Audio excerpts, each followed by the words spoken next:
Assalamualaikum warahmatullahi wabarakatuh.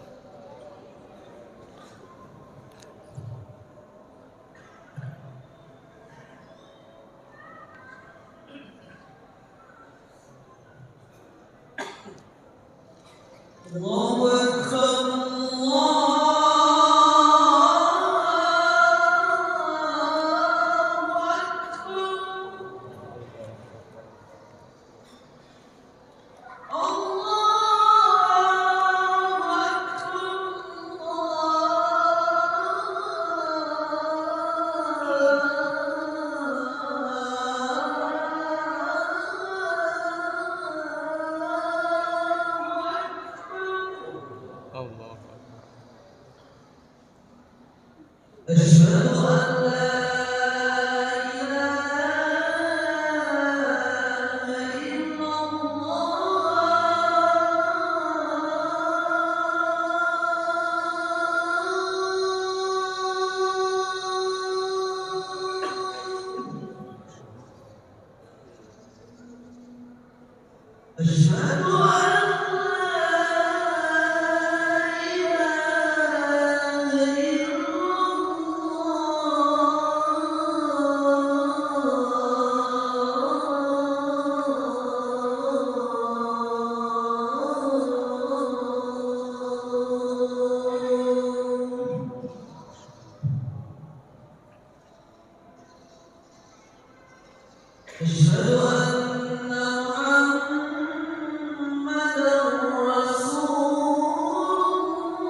Innal hamdalillah nahmaduhu wa nasta'inuhu wa nastaghfiruh wa na'udzu billahi min syururi anfusina wa min sayyiati a'malina may yahdihillahu fala mudhillalah wa may yudlilhu fala hadiyalah wa asyhadu an la ilaha illallah wa asyhadu anna Muhammadan abduhu wa rasuluh.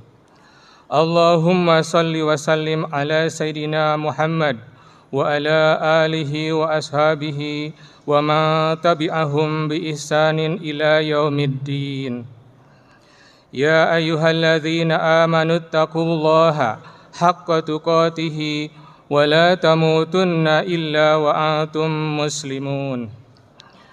Ya ayyuhalladzina amanu taqullaha wa qulu qawlan sadida yuslih lakum a'malakum wa yaghfir lakum dzunubakum wa may yuti'illaha wa rasulahu faqad faza fawzan 'azima.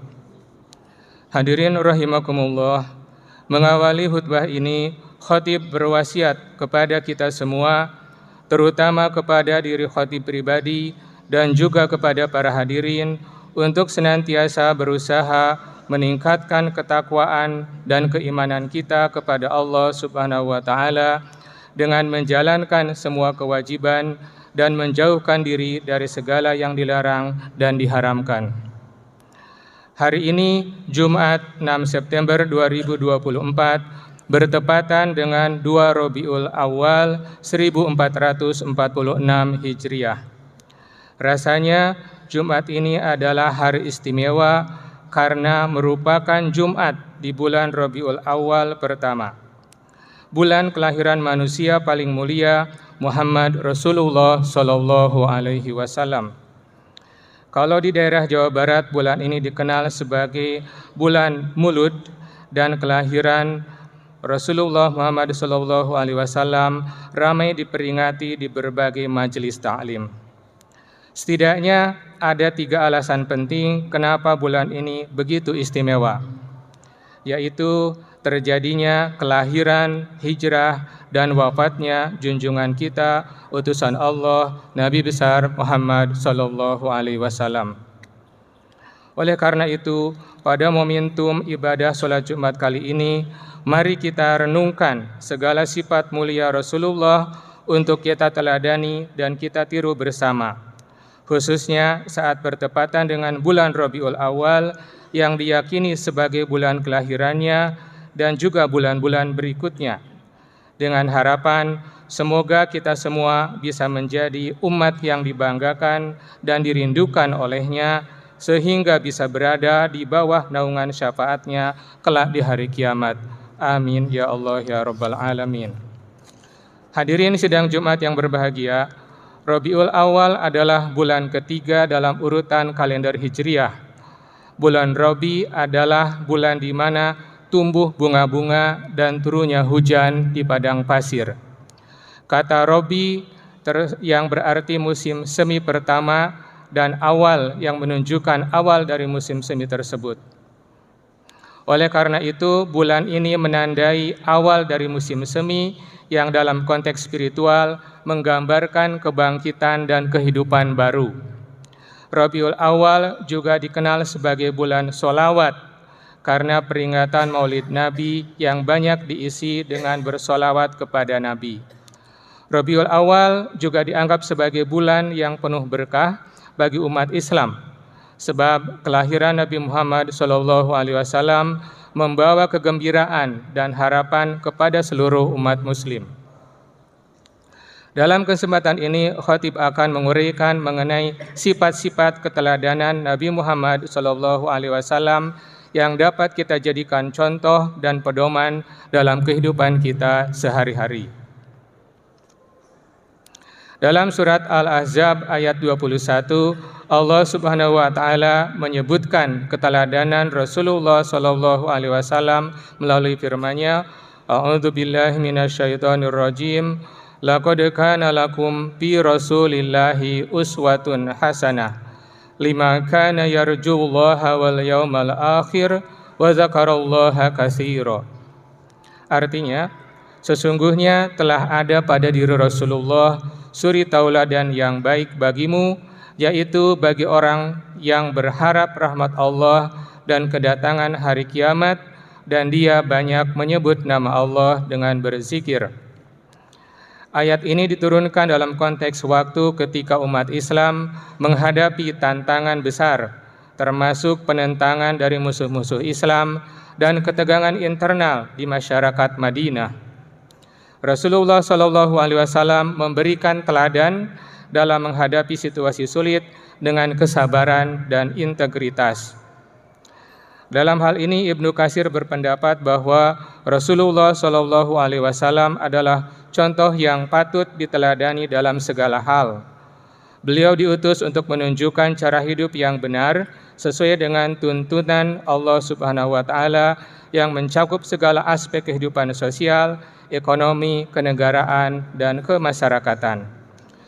Hadirin rahimakumullah, kelahiran Nabi Muhammad SAW pada 12 Rabiul Awal tahun Gajah atau sekitar tahun 570 Masehi membawa makna filosofis yang mendalam yang tidak hanya relevan dalam konteks agama tetapi juga dalam pemahaman tentang kehidupan dan kemanusiaan.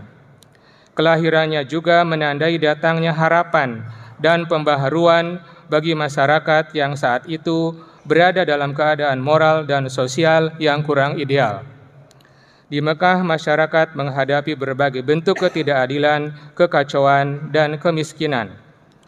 Nabi Muhammad SAW lahir di lingkungan dengan keadaan kesenjangan, stratifikasi sosial yang lebar, dan ketidakadilan yang merajalela.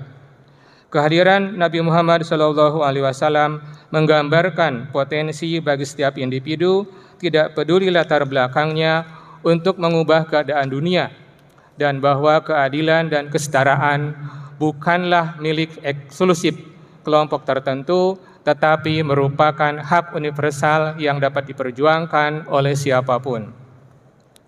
Beliau memperjuangkan kesetaraan dan keadilan sosial bagi seluruh bangsa di dunia, yang menginspirasi perjuangan bangsa-bangsa di dunia meraih kemerdekaan dan keadilan. Hadirin rahimakumullah, meskipun Nabi Muhammad lahir di masa yang jauh sebelum pendidikan formal dan kemajuan ilmu pengetahuan seperti sekarang kita kenal, beliau sangat menekankan pentingnya ilmu pengetahuan dan pendidikan. Nabi menyampaikan, "Tuntutlah ilmu dari buayan hingga ke liang lahat." Hadis riwayat Al-Baihaqi. Selain itu, Nabi Muhammad SAW juga mengajarkan pentingnya keadilan sosial dan mengurangi ketimpangan di masyarakat. Prinsip-prinsip ini mendukung upaya untuk mengurangi ketimpangan dalam berbagai bentuk. Sebagai salah satu contoh, melalui ajaran dan teladan beliau, kita dapat mengambil hikmah dan panduan untuk mengatasi isu kesehatan dan pengelolaan makanan.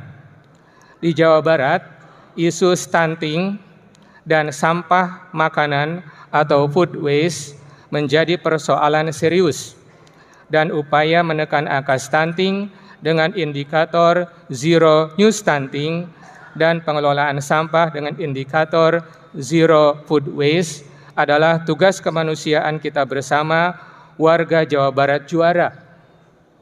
Kita mengetahui bahwa Jawa Barat termasuk di antara 5 provinsi dengan jumlah balita stunting yang terbanyak. Terkait masalah sampah ini, kita juga mengetahui bahwa masa pakai atau lifetime tempat pembuangan akhir Sarimukti di Cipatat adalah hingga tahun 2027.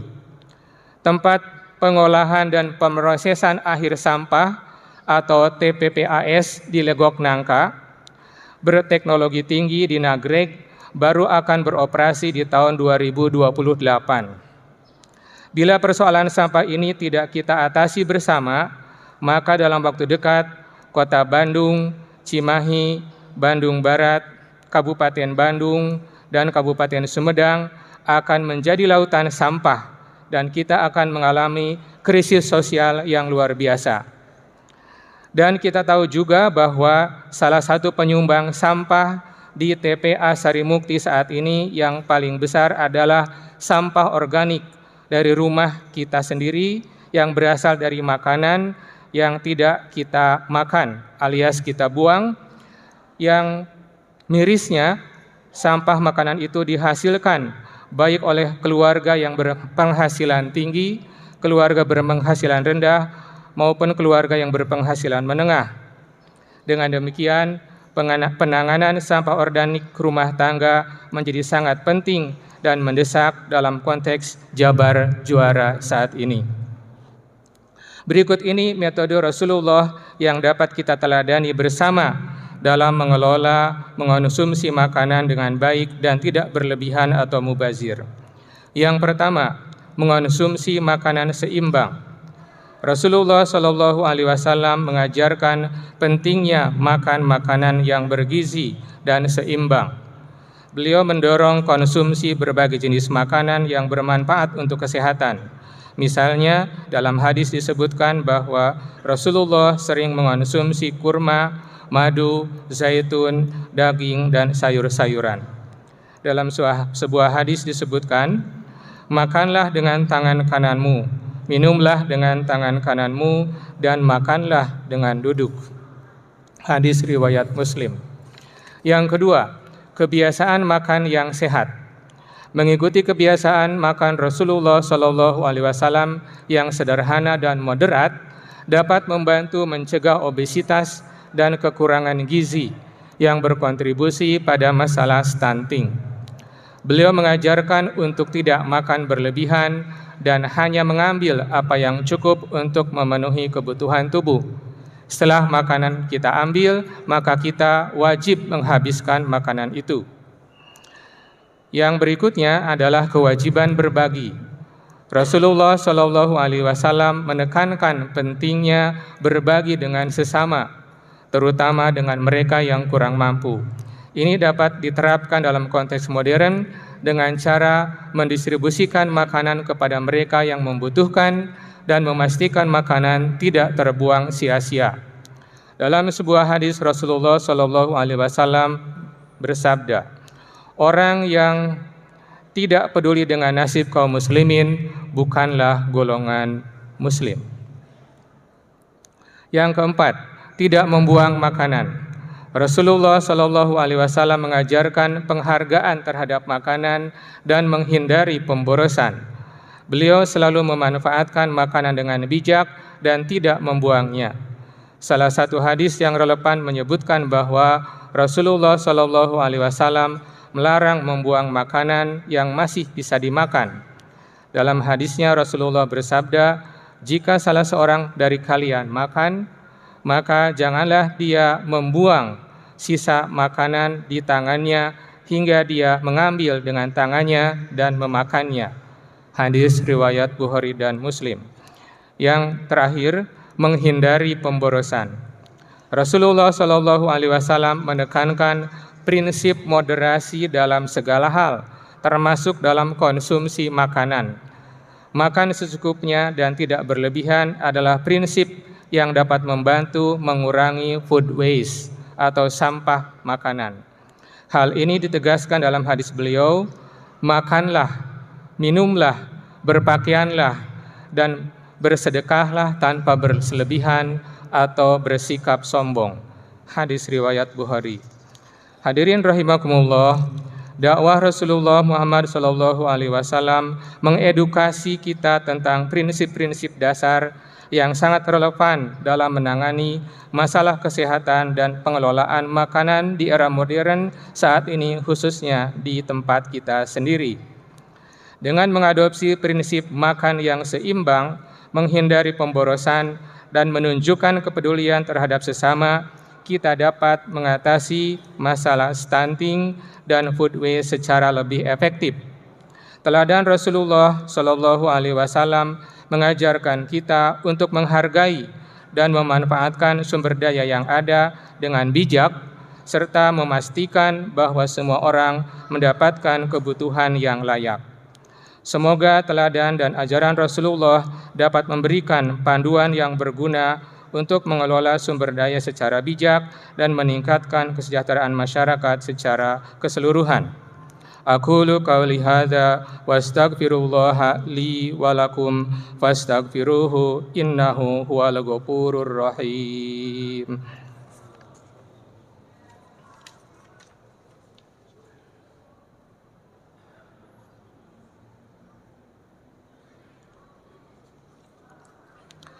Alhamdulillahilladzi ja'alana wa iyyakum ibadihil muttaqina wa addabana bil Qur'anil Karim.